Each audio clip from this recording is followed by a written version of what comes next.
Hello friends, அஸ்ஸலாமு அலைக்கும். இப்போ நம்ம என்ன பார்க்க போகிறோம்டா, இஃப்தாருக்கு டிஃப்ரெண்ட்டான முறையில் கடல் பாசி தான் செய்ய போகிறோம். வாங்க வீடியோக்குள்ள போகலாம். வீடியோவை ஸ்கிப் பண்ணாமல் பாருங்கள். ஒரு பேனை எடுத்துக்கோங்க. அதில் 1.5 டம்ளர் வாட்டர் ஆட் பண்ணிக்கலாம்.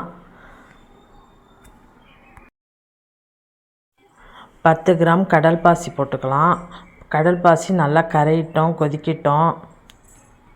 அது ஒரு 10 நிமிஷத்துலேயே கரைஞ்சி கொதிச்சிடும்.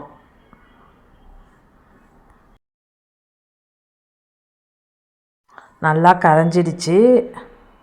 ஒரு 3 ஸ்பூன் அளவுக்கு ரவா போட்டுக்கலாம். அடுப்பை சிம்மில் வச்சுடுங்க, அப்போ தான் கட்டி பிடிக்காது. ஒரு 3 ஸ்பூன் ரவாவை போட்டு நல்லா அதில் கிண்டி விட்டுக்கலாம். அடுப்பு சிம்மில் வச்சுக்கிட்டால் நமக்கு கட்டியே பிடிக்காது. இது நோன்பு திறக்கிறதுக்கெல்லாம் நல்லா ஃபில்லிங்காக இருக்கும்.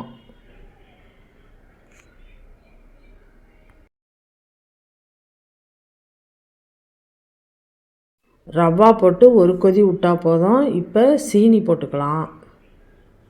சீனி ஒரு கப் போட்டிருக்கேன். இனிப்புக்கு தகுந்தா சீனி போட்டுக்கோங்க. உங்களுக்கு சுகர் அதிகமாக பிடிக்கும்னா இன்னும் கொஞ்சம் நீங்கள் போட்டுக்கலாம். ஒரு கப்பு நல்லா திக்கான பாலாக எடுத்துக்கலாம். நான் காய்ச்சாத பால் தான் எடுத்திருக்கேன்.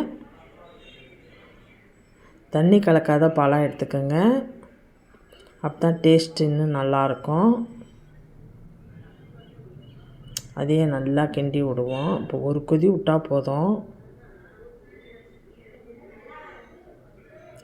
இப்போ ரோஸ் எசன்ஸு ஒரு கொஞ்சமாக ஊற்றிக்கலாம்.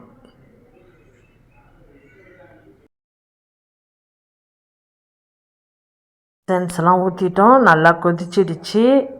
இப்போ இதை நம்ம கடல் பாசியை எதில் உரைய வைக்க போகிறோமோ அந்த பேனை எடுத்து அதில் ஊற்றிக்கலாம். நான் இப்போ இந்த டப்பாவில் ஊற்றி வச்சுக்க போகிறேன். இது இப்படியே வச்சா நல்லா இருக்காது. கொஞ்சோண்டு ஃபுட் கலர் சேர்த்துக்கலாம்.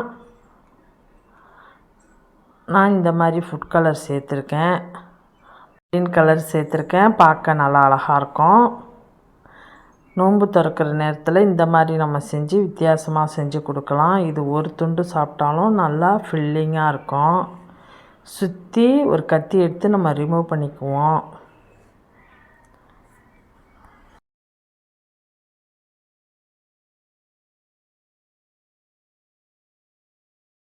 நம்ம சுற்றி ரிமூவ் பண்ணிக்கிட்டு நம்ம இதை ஒரு பிளேட் எடுத்து கொட்டிக்குவோம். நம்ம இப்போ இதை பீஸ் போட்டுக்கலாம். பாருங்கள், நான் பீஸ் போட்டுட்டேன். எப்படி இருக்குது பாருங்கள். நல்லா கடையில் வாங்கினேன் கேக்கு மாதிரி இருக்குது பாருங்கள். இந்த மாதிரி வித்தியாசமாக செஞ்சு கொடுங்க. எப்போ பார்த்தாலும் பால்லேயும் தண்ணிலேயும் கடல் பாசி செய்கிறத விட இந்த மாதிரி செஞ்சு கொடுத்தா நல்லா ஃபில்லிங்காக இருக்கும். டிஃப்ரெண்ட்டு முறையில் செஞ்சு கொடுங்க. எனக்கு க்ரீன் கலர் பிடிச்சதுனால நான் இந்த கலர் யூஸ் பண்ணியிருக்கேன். உங்களுக்கு எந்த கலர் பிடிக்குமோ அந்த கலர் யூஸ் பண்ணிக்கலாம். இந்த வீடியோ பிடிச்சிருந்தா லைக் பண்ணுங்கள், ஷேர் பண்ணுங்கள், கமெண்ட் பண்ணுங்கள். முக்கியமாக சப்ஸ்கிரைப் பண்ணிக்கோங்க.